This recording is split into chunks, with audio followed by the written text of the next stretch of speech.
വില കൂടിയ പെർഫ്യൂംസ് നല്ല പോലെ ലാസ്റ്റിംഗും പ്രൊജക്ഷനും കിട്ടും നിങ്ങൾ വിശ്വസിക്കുന്നുണ്ടോ? എന്നാൽ ദാറ്റ്സ് ടോട്ടലി മിത്ത്. കാരണം പെർഫ്യൂംസിന്റെ ലാസ്റ്റിംഗും പ്രൊജക്ഷനും അതിന്റെ പ്രൈസിലല്ല, ഇതിന്റെ കാറ്റഗറിയിലാണ് ഉള്ളത്. So hey guys, welcome to Akmas perfumes tips part 1. പെർഫ്യൂമിന്റെ ലാസ്റ്റിംഗ് അതിന്റെ എസെൻഷ്യൽ ഓയിലാണ് ഉള്ളത്, അതായത് പെർഫ്യൂം ഓയിൽ. സോ ഈ കാണുന്നതൊക്കെ യെല്ലോ കളർ കാണുന്നതെല്ലാം പെർഫ്യൂം ഓയിലാണ്, എസെൻഷ്യൽ ഓയിലാണ്. അതിന്റെ താഴെയുള്ളത് ആൽക്കഹോളും വാട്ടറുമാണ്.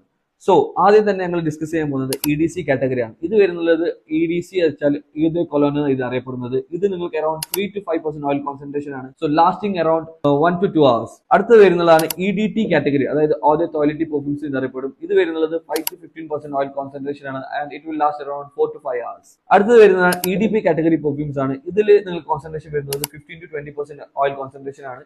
So it will last around 8 to 12 hours. അടുത്തത് വരുന്നതാണ് എക്സ്ട്രാക്ട് ഡി കാറ്റഗറി പെർഫ്യൂം. ഞാൻ എല്ലാവർക്കും സജസ്റ്റ് ചെയ്യുന്ന പെർഫ്യൂമാണ് എക്സ്ട്രാക്ട് ഡി കാറ്റഗറി പെർഫ്യൂംസ്. കാരണം ആസ് പെർ ഇന്ത്യൻ ക്ലൈമറ്റ് അനുസരിച്ച് എക്സ്ട്രാക്ട് ഡി കാറ്റഗറി നല്ല പോലെ പെർഫോം ചെയ്യും. സോ നിങ്ങൾക്ക് ലാസ്റ്റിംഗും പ്രൊട്ടക്ഷനും നല്ല പോലെ എക്സ്പെക്ട് ചെയ്യാൻ പറ്റും. വൺ ഓഫ് ദ ബെസ്റ്റ് ക്വാളിറ്റിയിലാണ് വരുന്നത്. കാരണം ഓയിൽ കോൺസെൻട്രേഷനിൽ വരുന്നത് 40 to 20% ഓയിൽ കോൺസെൻട്രേഷൻ ആണ്. സോ ഈ വീഡിയോയിൽ നിങ്ങൾക്ക് മനസ്സിലായിട്ടും ഏത് പെർഫ്യൂം കാറ്റഗറിയാണ് നിങ്ങൾ വാങ്ങേണ്ടത്. സോ പ്രൈസിലല്ല, ഇതിന്റെ കാറ്റഗറിയിലാണ് ഉള്ളത്. സോ അക്മാസ് പെർഫ്യൂംസ് തരുന്നതെല്ലാം എക്സ്ട്രാക്ട് ഡി കാറ്റഗറി പെർഫ്യൂംസ് ആണ്, അതായത് 20 to 40% ഓയിൽ കോൺസെൻട്രേഷൻ. സോ ലാസ്റ്റിംഗും പ്രൊജക്ഷനും ഞങ്ങൾ തരുന്നതെല്ലാം നല്ല പോലെ ബെറ്റർ ക്വാളിറ്റി, ബെറ്റർ ലാസ്റ്റിംഗ് ആണ് തരുന്നത്. സോ വേണ്ടവർ ഞങ്ങളുടെ പേജിൽ വേറെ നിങ്ങൾക്ക് വേണ്ട പെർഫ്യൂംസ് നിങ്ങൾ ഓർഡർ ചെയ്യുക. ഞങ്ങൾ എല്ലാം ബിഗ് ബ്രാൻഡിനെ ഇൻസ്പയർഡ് വേർഷൻസ് ചെയ്യുന്നുണ്ട്. For more perfume tips follow Akmas perfumes.